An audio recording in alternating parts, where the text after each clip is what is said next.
আসসালামু আলাইকুম বন্ধুরা, আজকে আমরা কাইনমাস্টারে ভিডিও এডিটিং শিখব, যেখানে একটি গ্রিন স্ক্রিন ফুটেজকে আমরা ডাবল রোল করব। সো ভিডিও এডিটিং শুরু করা যাক। আর আজকের ভিডিওটি অত্যন্ত গুরুত্বপূর্ণ, তাই মনোযোগ সহকারে পুরো ভিডিওটি দেখবেন। আশা করি নতুন কিছু শিখতে পারবেন। প্রথমে আমরা নিউ প্রজেক্টের উপর ক্লিক করব। এখান থেকে আমরা রেশিও সিলেক্ট করব। আমরা 16:9 এই রেশিওটি সিলেক্ট করব। রেশিও সিলেক্ট করার পর আমাদের সামনে প্রজেক্টটি ওপেন হয়ে যাবে। প্রজেক্ট ওপেন হওয়ার পর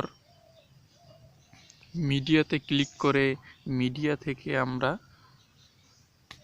সেই গ্রিন স্ক্রিন ফুটেজটি আমরা সিলেক্ট করব। আমরা এই গ্রিন স্ক্রিন ফুটেজটিকে এডিট করব, এই কারণে আমরা এই গ্রিন স্ক্রিন ফুটেজটির উপরে ক্লিক করে এটিকে সিলেক্ট করে নিলাম। এরপর টিক মার্কে দিয়ে দিব। গ্রিন স্ক্রিন ফুটেজটি সিলেক্ট হওয়ার পর আমরা এই গ্রিন স্ক্রিন ফুটেজটিকে এখানে প্রথমে আমরা এটির সাউন্ডটিকে আমরা ডাউন করে দিব। আপনারা চাইলে সাউন্ড রেখে দিতে পারেন, তো আমি আপনাদের দেখানোর জন্য সাউন্ডটাকে আমি রিমুভ করে দিলাম। সাউন্ডটা ডাউন করে দেওয়ার পর আমরা এই ভিডিওটিকে এখানে একজন আছে, এটিকে আমরা ডাবল রোলে পরিণত করব। এর জন্য আমরা ডাবল রোলে পরিণত করার জন্য আমরা এই ভিডিও লেয়ারটির উপরে ক্লিক করব। ভিডিও লেয়ারটির উপরে ক্লিক করার পর এইখানে 3 ডট আছে, 3 ডটের উপর ক্লিক করে এখানে নিচে লেখা আছে ডুপ্লিকেট লেয়ার। এই ডুপ্লিকেট লেয়ারের উপরে ক্লিক করার পর এটি ডুপ্লিকেট লেয়ারে পরিণত হয়ে যাবে। এখন এই ডুপ্লিকেট লেয়ারটির উপরে ক্লিক করব। ডুপ্লিকেট লেয়ারটির উপরে ক্লিক করার পর এখানে স্ক্রল করে নিচে আসবেন। নিচে আসার পরে লেখা আছে ক্রোমা কি। এই ক্রোমা কি অপশনটি ইনাবেল করবেন। ক্রোমা কি অপশনটি ইনাবেল করার পর এটিকে সাইজে রেখে দিবেন। এতই রাখার পর এটি থেকে আমরা বেরিয়ে আসব।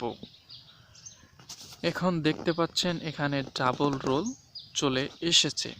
এটিকে এখন আমরা একটু জুম আউট জুম ইন করে এটিকে একটু ছোট বড় করে সাইজে বসিয়ে দিব।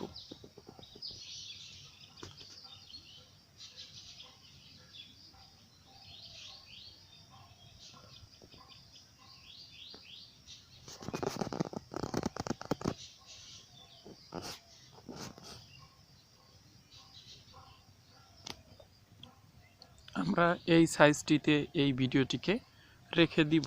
এভাবে রাখার পর আমরা এই ভিডিওটির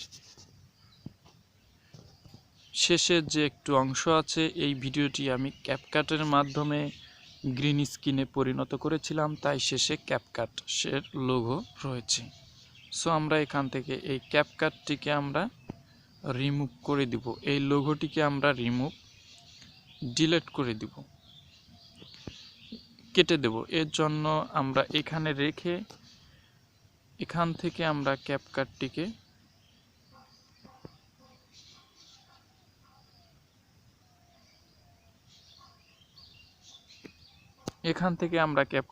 ডিলিট করে দেব। এর জন্য আমরা এখানে ভিডিও লেয়ারটির উপরে ক্লিক করব। কেচি অপশনে এসে ট্রিম, মাঝখানের যে ট্রিম অপশনটি আছে এটির মাধ্যমে আমরা ভিডিও লেয়ারটিকে কেটে ছোট করে দিলাম। এরপর টিক মার্কে দিয়ে দিব। এরপর আমাদের কাছে ভিডিওটি ওপেন হয়ে গেছে। এরপর আমরা এটি চাইলে আমরা পিছনের যে গ্রিন স্ক্রিন ফুটেজটি আছে এটি আমরা রিমুভ করে দিতে পারি, কিন্তু আমরা এই ভিডিওতে এটি রিমুভ করব না। এখন আমরা এই ভিডিওটিকে যদি আমরা সেভ করি, তারপরে দেখা যাক পুরো ভিডিওটি কেমন হলো। সেভ করার জন্য এখানে শেয়ার অপশনে গিয়ে আপনাদের মতো এইচডি ফুল এইচডি দিয়ে আপনারা সেভ করবেন। আমি এখানে সেভের মধ্যে ক্লিক করলাম। ভিডিওটি সেভ হওয়ার পর আমরা এখন এই ভিডিওটিকে ওপেন করে দেখব যে ভিডিওটি কেমন হলো। ভিডিওটি এখন আমরা ওপেন করে দেখি। সো আমরা এতক্ষণ যে ভিডিওটি এডিট করলাম এটি হচ্ছে সেই ভিডিওটি। দেখতে পাচ্ছেন এখানে ডাবল রোল হয়ে গিয়েছে।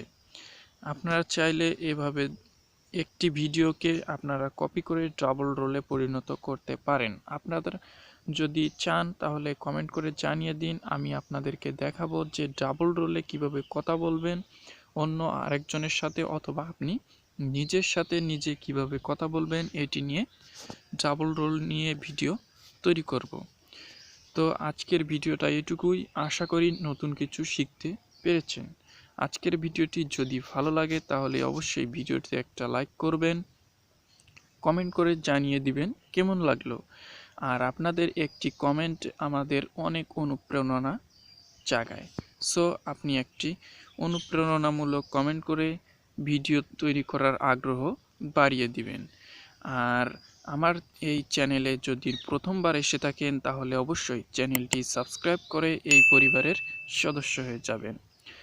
দেখা হবে পরবর্তী নতুন কোনো টিউটোরিয়ালে। এ পর্যন্ত সবাই ভালো থাকবেন, সুস্থ থাকবেন। আল্লাহ হাফেজ।